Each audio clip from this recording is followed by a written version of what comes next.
Not having the best situation, but seeing the best in your situation is the key to happiness. A very warm greeting to all. I, Nikita Gupta, your host, on behalf of SEMS Welfare Foundation and the entire team, welcome you all for today's webinar.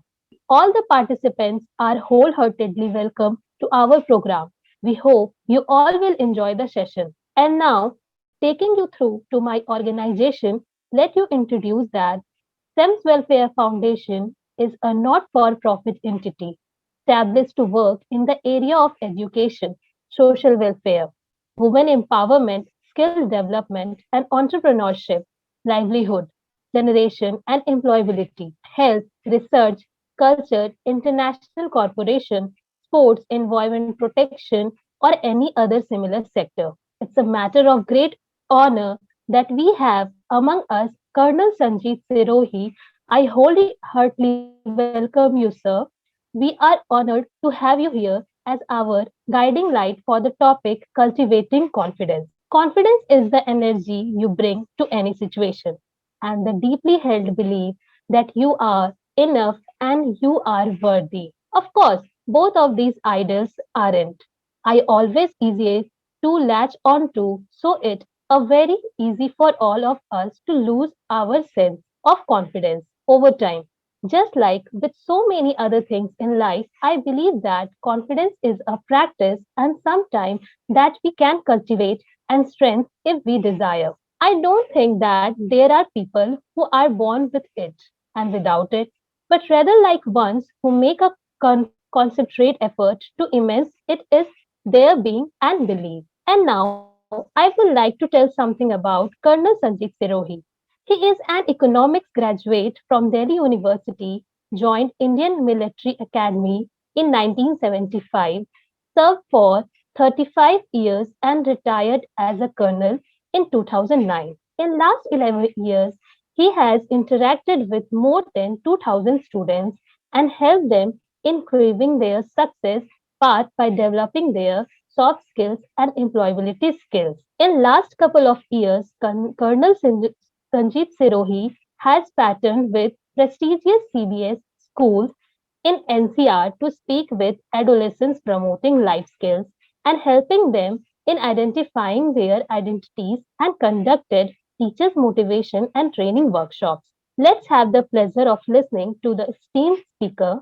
Over to you, sir. Thank you, Nikita. Good evening, ladies and gentlemen. Today I have brought a very, very important and interesting topic, and I hope by the end of this talk, you will be able to assimilate something. And I am sure if you follow the practices which I am going to be discussing with you all, you will be much more confident than what you are as of now. Now, confidence is often the single largest distinction between people who get what they want and people who don't get what they want. That is the biggest distinction. And want to know the best part? Confident people report earning more money, getting more promotion, and are all round happier people. With this, I start off with my slides.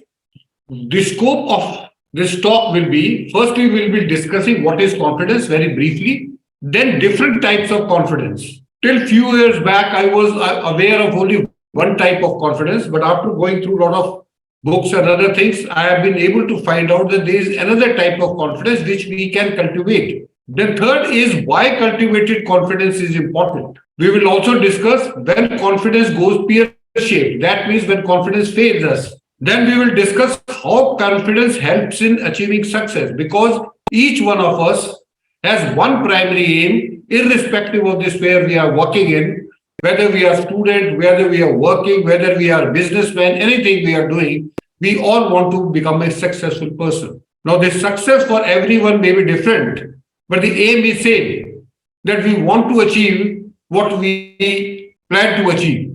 Next, we will discuss where to find this confidence, what will be talking about. Then there are certain supporting sources of confidence. They may not work for all, but if they work for you, they will be of tremendous help to you to build up the confidence. Then in the last, we will discuss the boosters which will boost your confidence. So now, first of all, let us see what is confidence. Now, confidence comes from a Latin word And that word is fidre. And fidre means to trust. Therefore, if we say we have a self confidence, that means we have trust in ourselves. Or in the simplest term, it is trust you have in yourself. It is the feeling of self awareness when you appreciate your qualities and your abilities. When you appreciate your qualities and abilities, if you appreciate them in a positive manner, then you become self confident or you become confident. But if you appreciate them in a negative manner, then you are low in confidence. Confidence is the most critical differentiator between success and failure. You must remember there are many things which help you to become successful, but I think the most important thing which is there is the confidence, because it is the main difference between the person who becomes successful and the person who does not become successful. I will not say that he becomes a failure. But what is important is that you must have right kind of confidence. That is the key part. That is the crux of the problem. If you don't have the right kind of confidence, then that confidence which you may be having may fizzle out in number of cases. Now let us see what are different types of confidence. Basically, there are two types of confidence. The first is fairly stable, and either you have it or you don't have it.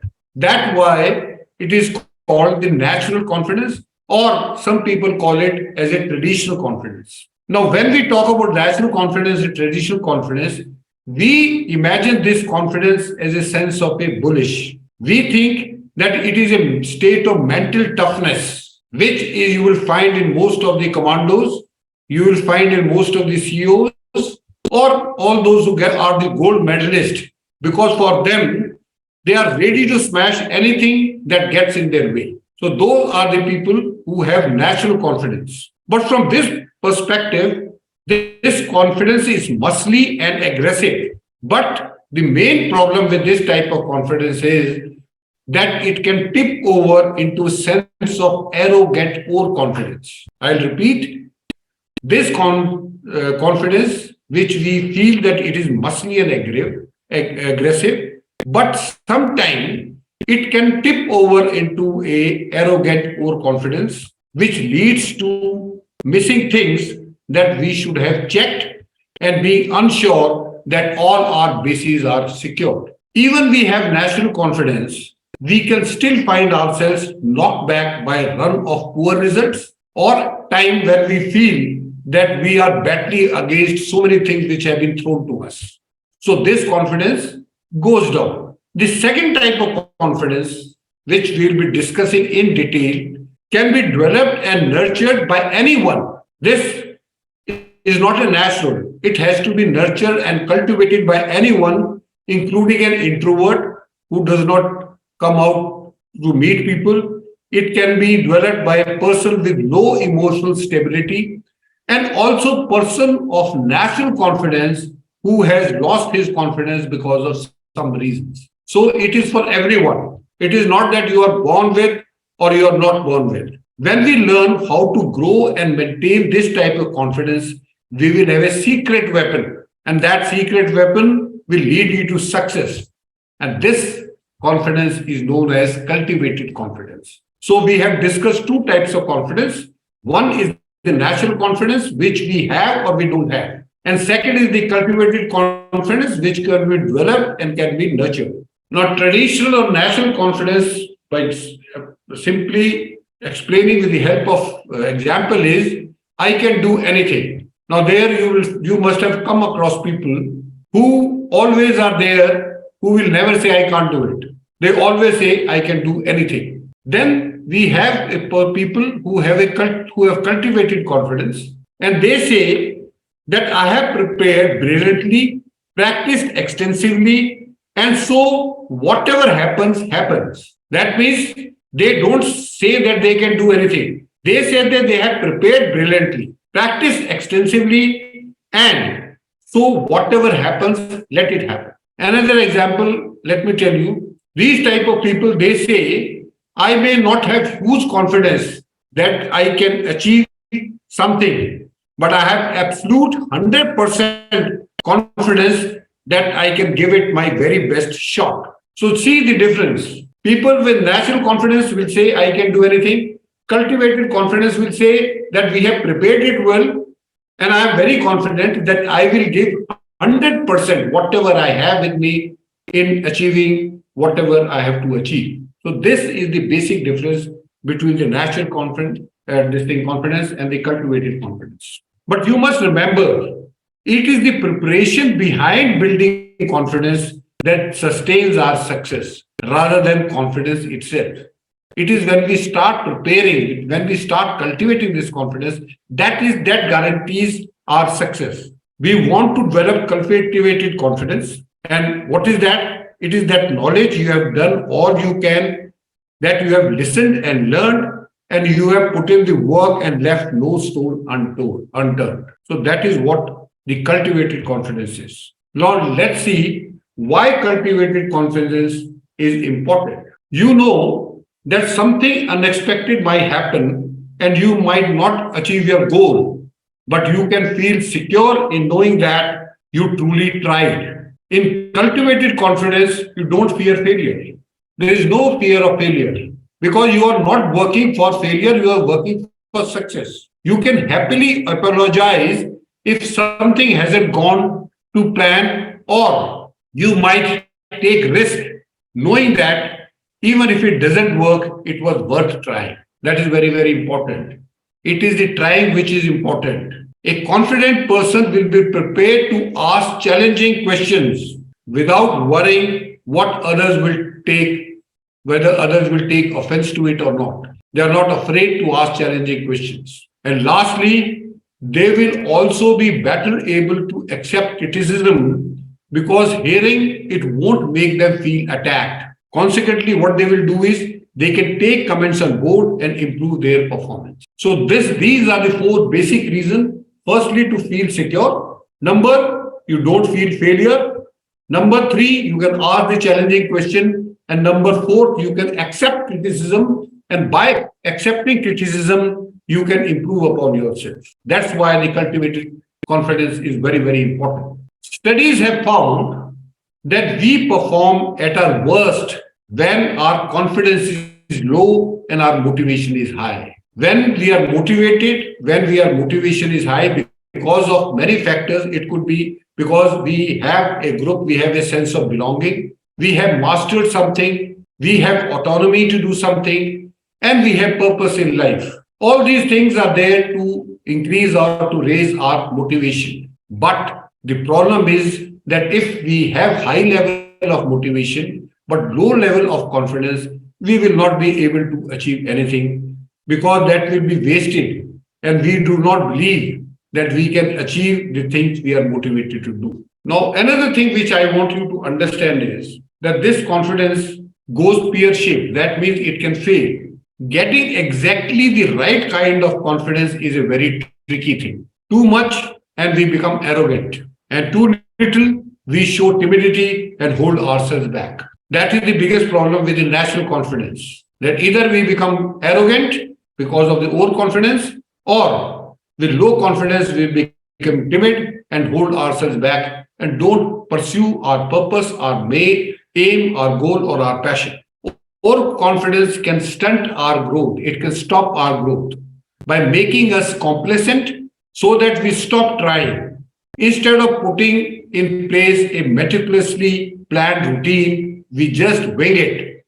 Mastery disappears, and instead of constantly trying to improve, trying to learn more, or preparing brilliantly, we just assume that everything will be fine. That is the biggest disadvantage of overconfidence. And this approach can seriously limit our success. If we fail to prepare, we will be always against those people who are working harder than us. In this scenario, a modicum of self-doubt can actually be beneficial, helping to keep our desire to stay hungry. When I say to stay hungry to achieve so many things in life. This is at the one end of the scale where we have become overconfident. At the other end of the scale is the low confidence. But low confidence also can be a dream destroyer. What is the use of being brilliant if it is hidden away? When we lack confidence, self-doubt can set off the threat system in our brain. And when the threat system in our brain is activated, at that time there is no room for rational decision making. Then we are not rational, we are emotional.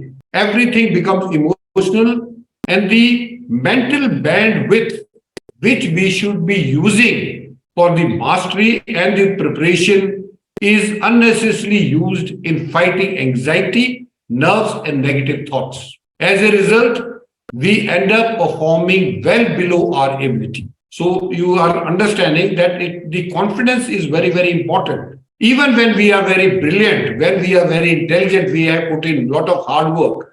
But if we have low confidence, we will never be able to achieve our ability, things according to our ability, and we will never get close to our potential. So, right kind of confidence is very, very important. On one side, it is overconfidence, in other side, it is low confidence, and we have seen both disadvantages of both the systems. Now, how confidence helps in achieving success? Confidence tells us, as a mixture of self-belief and positivity, confidence tells us whether we are likely to achieve the goals we set for ourselves. So, if we are high in confidence, we will be able to achieve the goal. If we are low in confidence, we will not be able to achieve the goal. Studies have found that it boosts resilience and help us feel more secure rather than heads being filled by doubts. Thirdly, we have space to focus on specific and helpful targets. We are not worried about anything, so our head space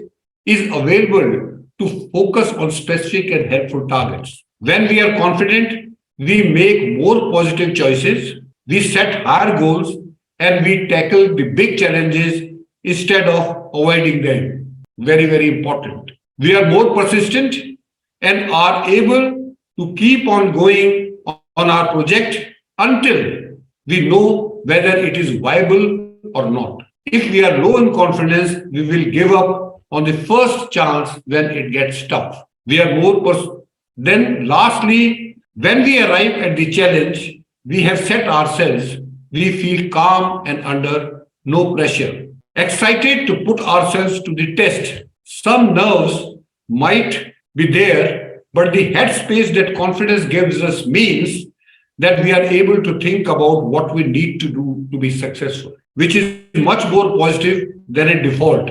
How do I avoid failure?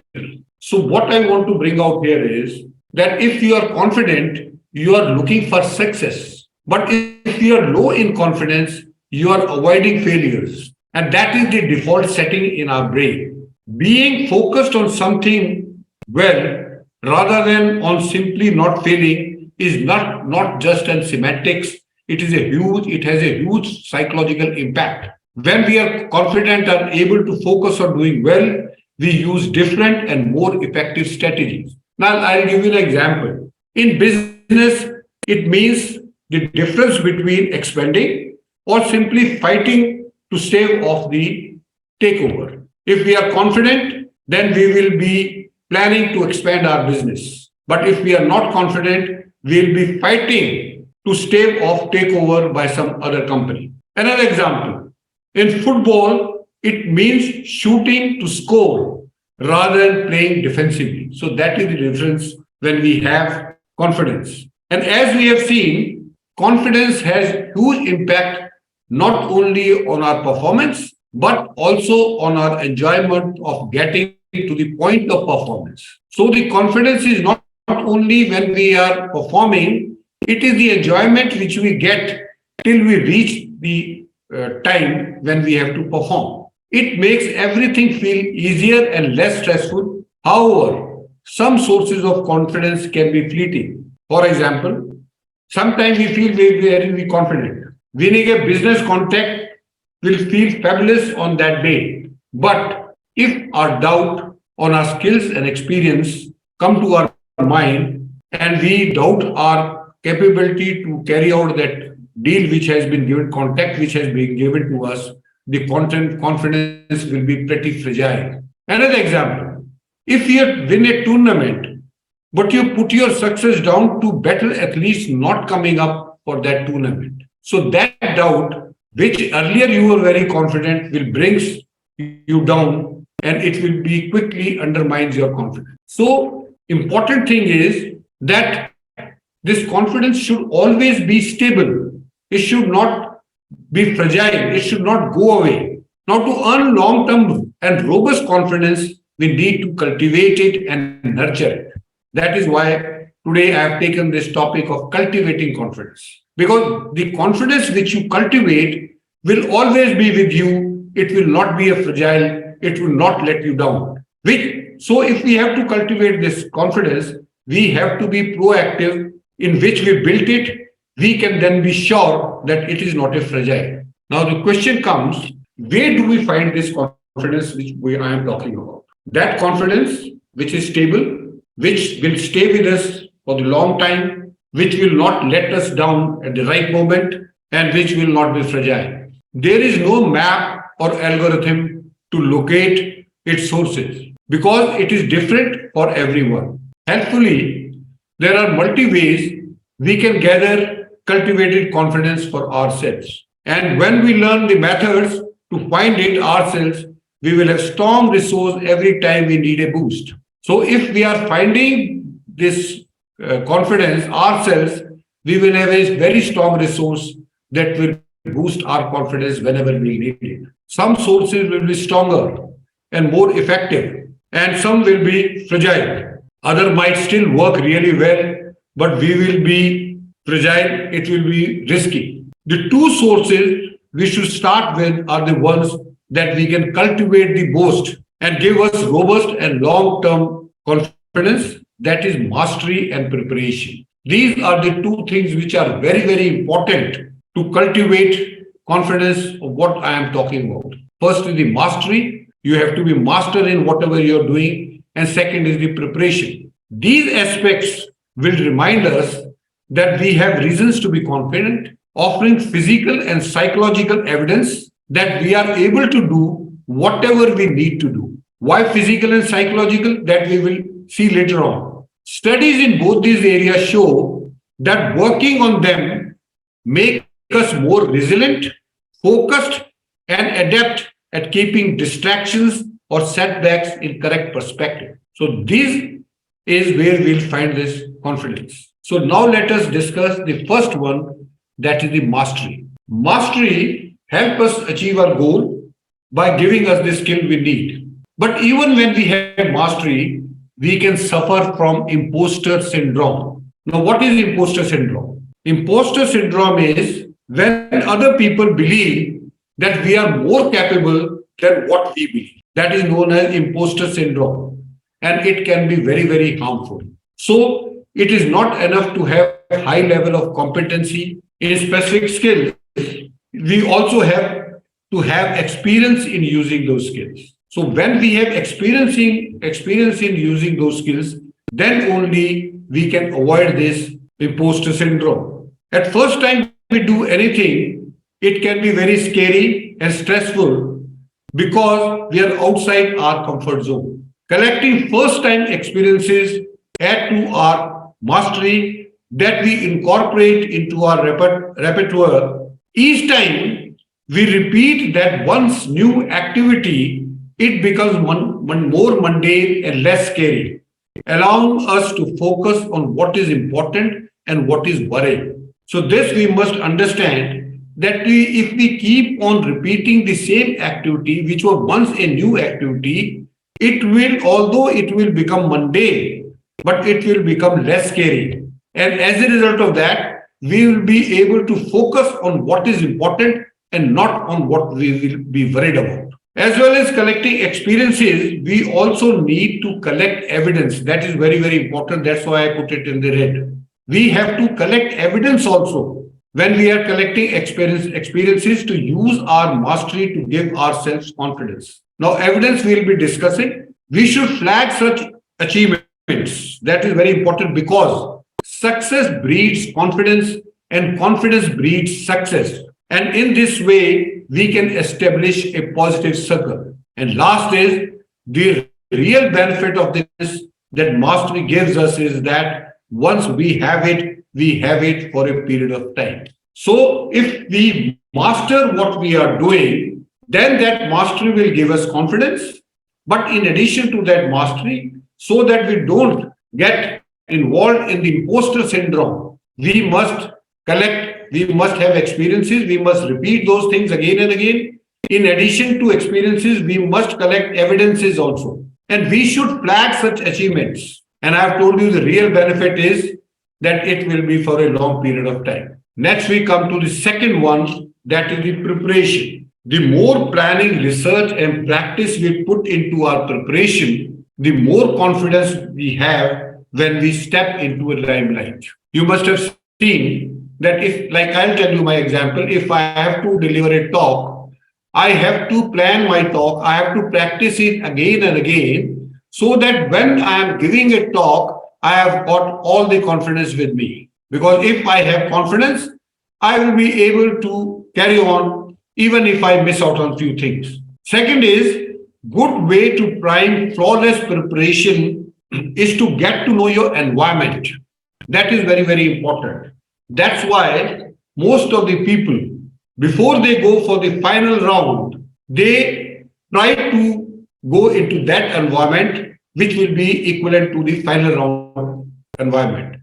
I'll tell you, the athletes, where they do go to feel that environment, they go to the training camps. Actors, they do the dress rehearsals. And the students, they appear in mock exams. All students who appear in 10th and 12th, they very well know that before the final exams, they have mock exams. So this is the way how you feel the environment. We also need to ensure that we cover logistics, coping mechanism, and routine and leave nothing to chance. Because the more focus we direct on preparing the basics and covering for every eventuality, the more confident we will feel about our ability to achieve success. And it is not just about the training, studying, development of skills, and mental practice. It is also to ensure that we are fully aware of our logistics, coping mechanism, and routine, leaving nothing to chance. That is what the actual preparation is. If we are physically and mentally and logistically prepared, we will be able to ignore distractions and focus on what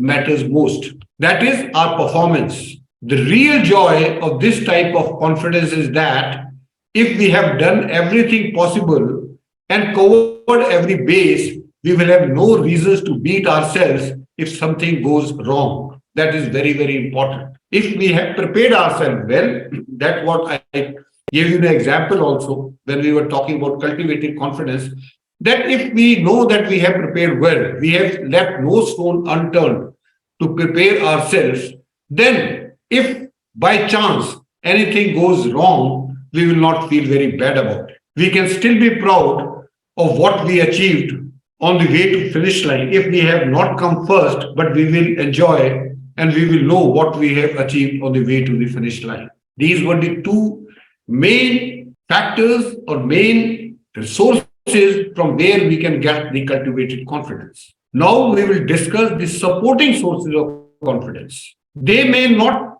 be as potent as mastery and preparation, but they will still help you out in building up your cultivated confidence. Cultivating our mastery and preparation will serve us well, but there are also other sources of confidence. They won't all work for everyone, but when they do, they can be very, very powerful. Let us see them now. We have covered mastery and preparation. Now we will cover supporting sources of cultivated confidence. First is the vicarious confidence. Now, what is vicarious? Vicarious is it is an experience in imagination rather than directly. Now, let us see how vicarious confidence helps us.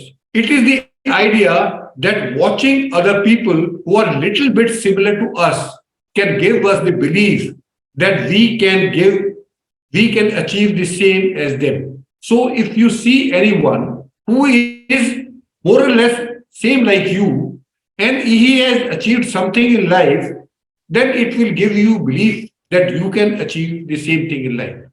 We all love to watch amazing sports celebrities, but they rarely inspire us. Why they rarely inspire us is because their abilities, skills, and physiques are too different to our own. If we start comparing ourselves with Virat Kohli, and if we think that he will be able to inspire us, I don't think he will be able to inspire us because his abilities, skills, and physiques are totally different from ours. People who inspire us are people who are like us, who have done well, who have overcome barriers similar to those we face. It is when we see people like us achieving that things we want, then we realize what is possible. So, by looking at those people who are similar to us, we can get inspired, and that will give us a vicarious confidence. Another thing, verbal persuasion. Using verbal persuasion is another way of obtaining confidence. It can be powerful to hear other people tell us that they have faith in us.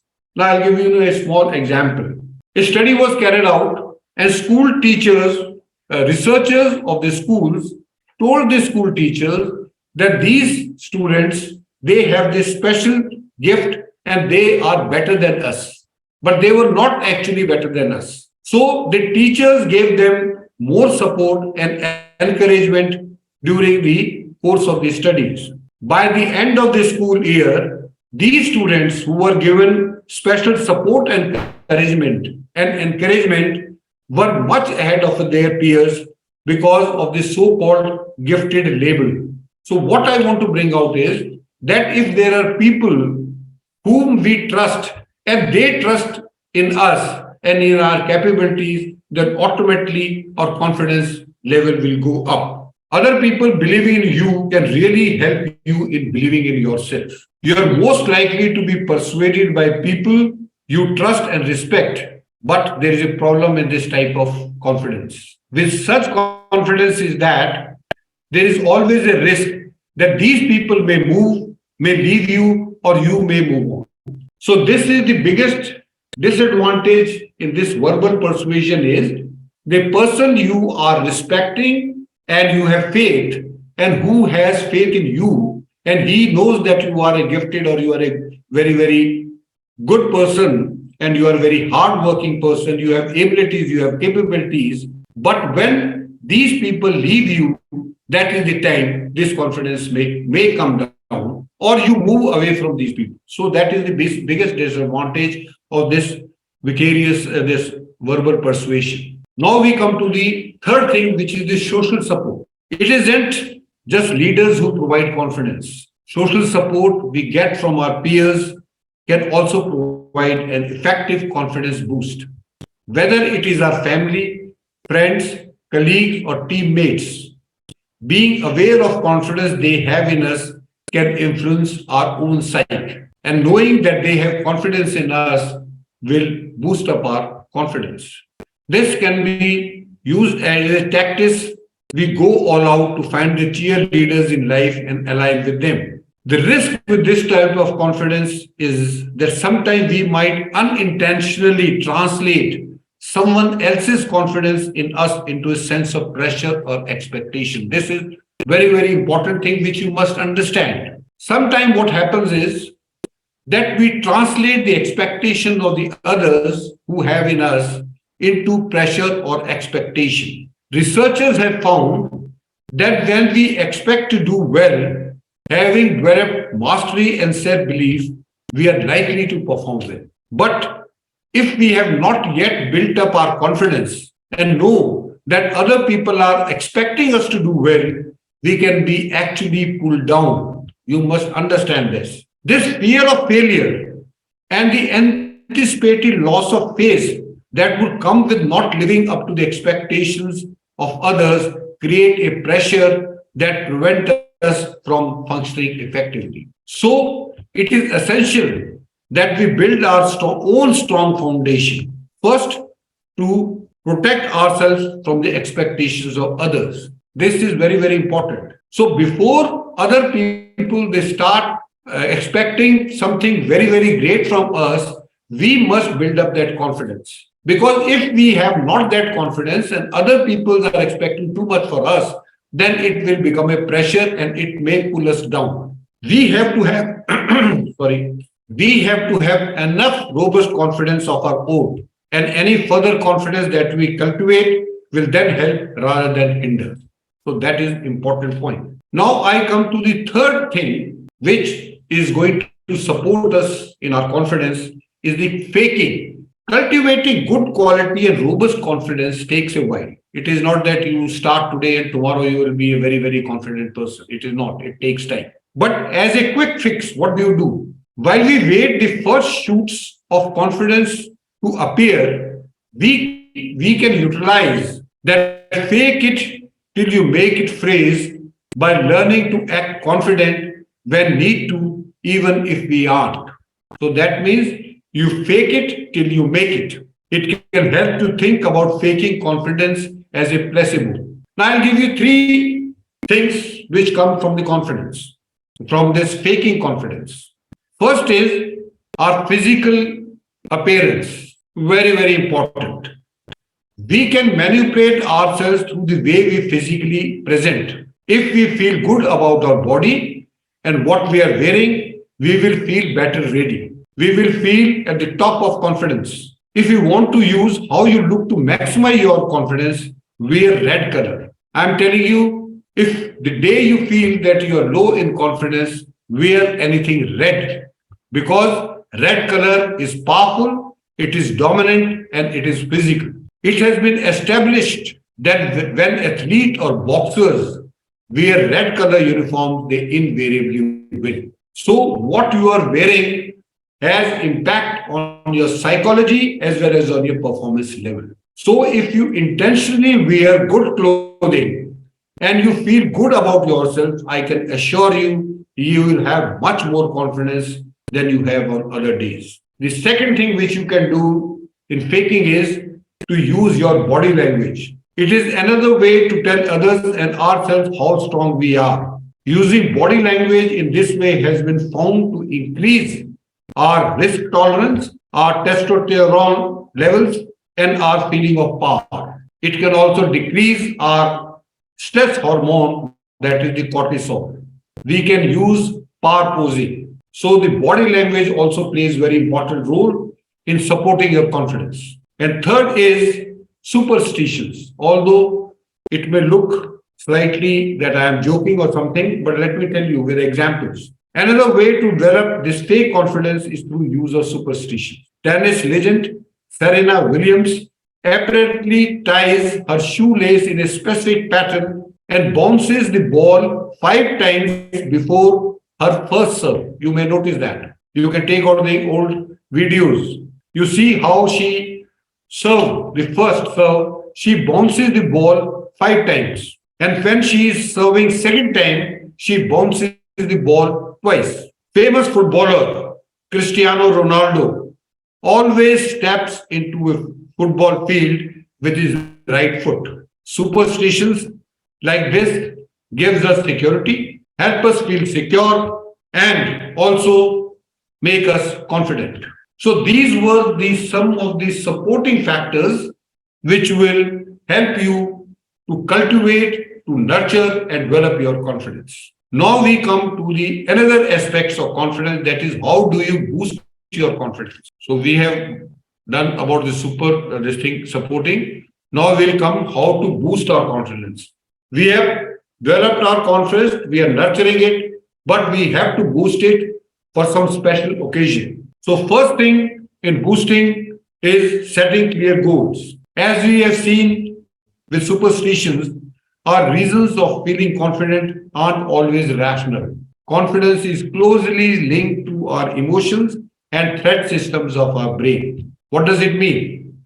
It means that if we are going to use preparation, that is we have talked about mastery and preparation. If we are going to use preparation to cultivate confidence, it is vital that we prepare properly. And to do that, we need to know what are we preparing for? What goal or ambitions are we trying to reach? And how far is it within our control? So this is very, very important. We must know why we are preparing, for what we are preparing, what are our aims, what are our goals, what are our aims. Do we have anything under our control? So let us see what are the advantages of having a clear and specific goals? When the goals are entirely under our control, aiming for them is even more effective. Having them in place increases our motivation, our commitment, our concentration, and our most importantly, our confidence. They are also fantastic for reducing our anxiety, which helps to nail our final performance when it counts. So, when we have specific goals, your anxiety will be reduced because you are clear what you are supposed to do. They help us turn our intentions into actions. Most of us, most of the time, we are only talking about that we will do this, we will do this, we will do this. As a result, we never do that. But if you have a clear goal and specific goal, you will turn your intention into action, and completing action is what gives us that confidence. When we have intention does not give us confidence. It is the completing the action gives us confidence. And lastly, having them in place help us to concentrate on processes rather than outcomes so that we have positives to focus on. Next is meticulous planning. Very, very important to boost your confidence. Meticulous planning is very, very important as it puts us in the best place for great performance. It boosts our confidence and calms our nerves. That is very, very important. If we have carried out meticulous planning, then at the time of the performance, not only will be confident, we'll be able to calm our nerves, we will be able to calm our anxiety. It ensures that we arrive in plenty of time with everything we need. We are well fueled and incorporated all the mental skills that help us to get into the right headspace. Getting into right headspace is very, very important. Once you get into right headspace, you will be focusing on your performance and not on your anxiety, on your nerves, which may be troubling you. Routine will we follow provides the security.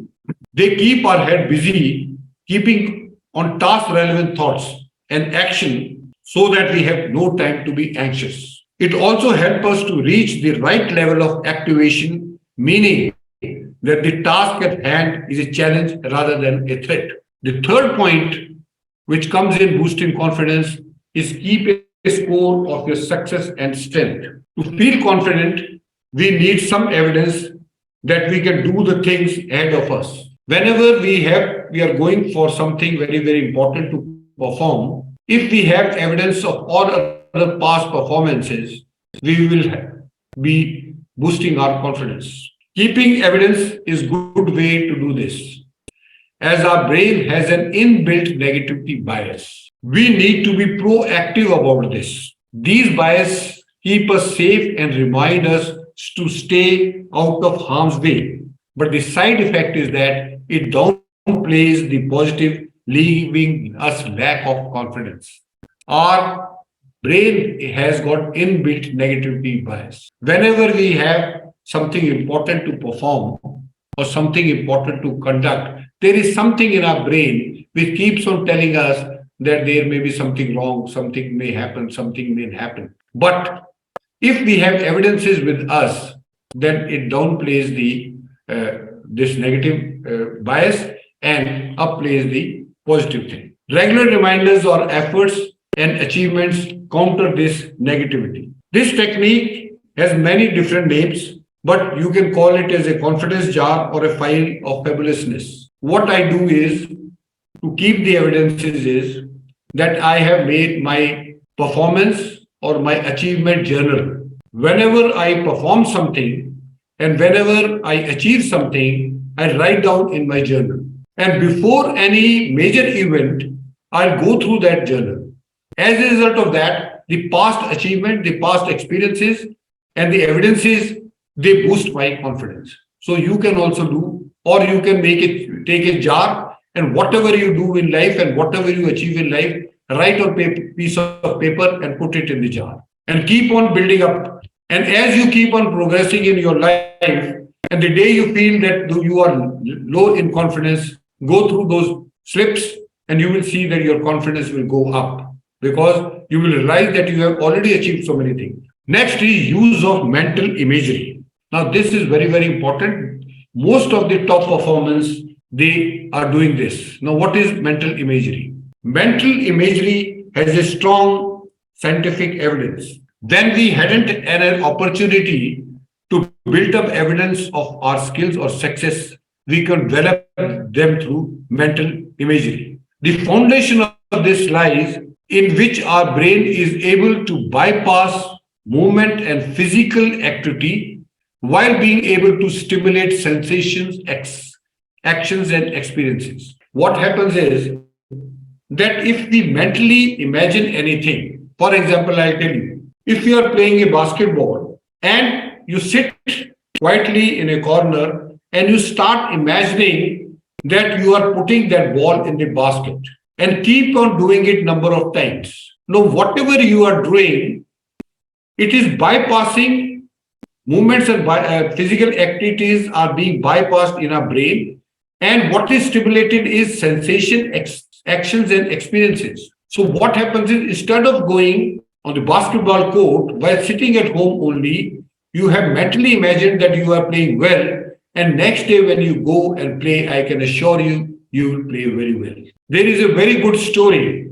There was a one major during the Second World War who was captured by the Japanese. He was kept in a cage for 7 years. Now, to ensure that he stays sane, what he used to do, he used to visualize himself playing golf. And he used to play the complete 18-hole golf and trying to improving every day. When he was released from jail, not only he played very well, he had hole in one. All those who play golf or who have some idea, they may be aware that how difficult it is to get hole in one. So that is how your mental imagery helps you. If an image is strong enough, our neuronal groups fire in defined pattern and structurally modify themselves to become more effective. As a result, we gain a functional equivalence with the same areas of brain firing, whether a skill or event is performed or just imagined. So we get the same functional equivalence, whether we have done physically or we have just imagined. This gives us familiarity with specific tasks we'll be doing or the environment we will be in. So this is how the mental imagery helps you in boosting your confidence. And last, we come to be motivated by others. If you find yourself getting envious of others you might be up against, rather than viewing them as a secret rival, you can use your admiration of what they have achieved to boost your own confidence. So if you are up against someone who is better than you, use your admiration of what they have achieved to boost your own confidence. Ask yourself three questions. What is it that makes you want to emulate them? What do you think you could learn from them? And lastly, what have they done that you could do to yourself? And once you have got answer to all these three questions, you can go all out in attempting it yourself. And let me tell you, your confidence level will skyrocket rocket. You can use the fact that they achieved it and you can achieve it too. And last, I'll tell you a very, very practical thing, that is to make a confidence card. Create a confidence card. Now, what is confidence card? There are 6 boxes. In box 1, you should write your goal. What is your goal? In the next box, you should write the technical instructions that you should follow. In the third box, where it is written motivational mantra, write a phrase you will repeat when you are nervous to remind yourself of your purpose and your passion in life. In the fourth box, write 3 things you have done in preparation that will help you in achieve your goal.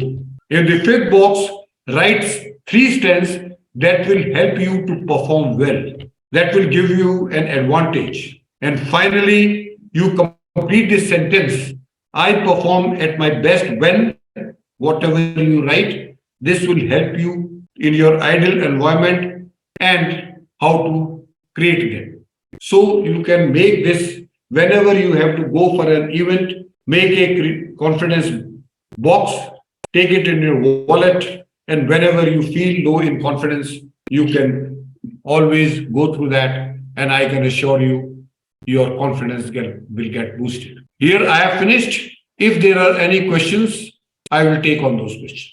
Wow, thank you, sir. That was so informative. We extend our heartfelt thanks for sparing us very valuable time and sharing your experience with our webinar enthusiasts. It's look like we have a few questions. I would like to come up with the questions one by one. So the first Okay. question is vocabulary is related to confidence? Vocabulary, and let me tell you, everything is related to confidence. If you are confident, your vocabulary improves because you are able to focus on what you have to speak. But if you are low in confidence, your mind becomes black because you are, like I told you, that we have a threat system in our brain. As and when we have a low confidence, the threat system in our brain gets activated. And what does threat system do? It tries to protect us. We start focusing more on our anxiety, more on our stress, more on our nervousness, instead of on what we are supposed to do. As a result, so vocabulary also is related to confidence. If you are confident, you will be able to use the words which you know. It is not that you will be able to use the new words, but you will be able to use the words which you know. But if you are low in confidence, you will forget even those words which you are aware of. Okay. And the second question is how to boost our confidence after a fallback. Look, if you consider it as a fallback, then it is very, very difficult to bring back your confidence. Never accept that fallback. It was not a fallback, it was a learning opportunity. And if you take every fallback as a learning opportunity, then and you learn from those fallback, your confidence level will automatically get boosted. So it is all psychological game. Yeah. Next. And so the last question is how to boost our confidence on the spot, like in a public place. I told you, take a confidence card with you always. Whenever you feel that your confidence level is low, take out your confidence card, read through that, read the your motivation mantra, read your achievements, read your what all you have done to prepare for this event, what is your goal, what is the technical instruction which I have to follow, and your confidence comes up back again. Thank you, sir. I'm sure our audience learned a lot from you. Optimism is the faith that leads to achievement. Nothing can be done without hope and confidence. So stay connected to us for new learnings. I, Nikita Gupta, your host for the day, signing off on a cheerful note. Have a wonderful day. And lastly, I want to thank our viewers for connecting with us and making this a massive success. Again, thank you, sir. It will be great pleasure for us to listen to you again in our future event. Thank you and best of luck to everyone. Thank you very much.